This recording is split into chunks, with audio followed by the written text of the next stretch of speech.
nous voyons l'œuvre de Paul dépasser le cadre de la ville de Damas. La sphère de son œuvre commence à s'étendre. Comment Paul a-t-il pu s'échapper de Damas? C'est avec l'aide des disciples du Seigneur qu'il a pu franchir la muraille de la ville.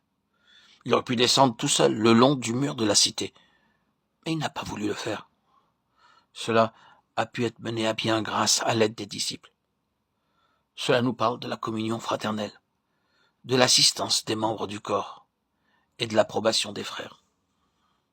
Ainsi donc, Paul ne s'est pas lancé dans cette affaire tout seul, mais il a bénéficié de la sympathie et de l'aide des autres.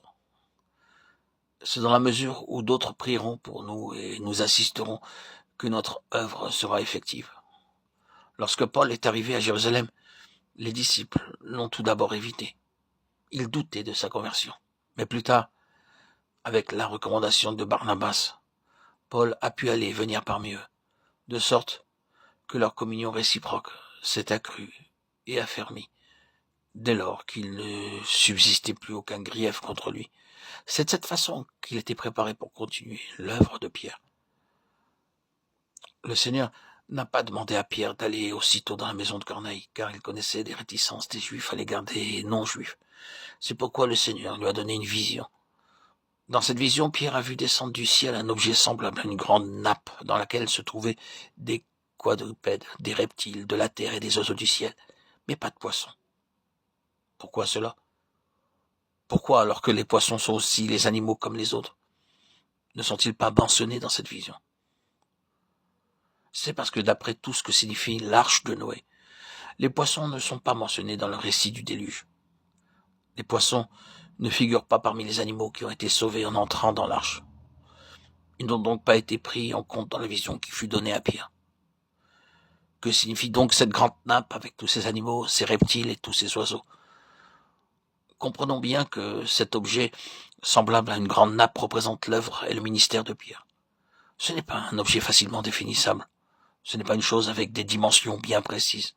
C'est une grande nappe, et une pièce de drap n'a pas de forme définie, car c'est quelque chose qui n'a pas encore été taillé et façonné, qui, de ce fait, peut être considéré comme un simple matériau à l'état brut. Or, l'œuvre de Pierre, c'est précisément cela. Elle consistait à amasser de la matière première, en introduisant beaucoup de personnes dans le royaume. Cependant, qui donnerait une forme bien définie à tous ces matériaux bruts. Le Seigneur a levé Paul afin que ces matériaux deviennent quelque chose de bien défini.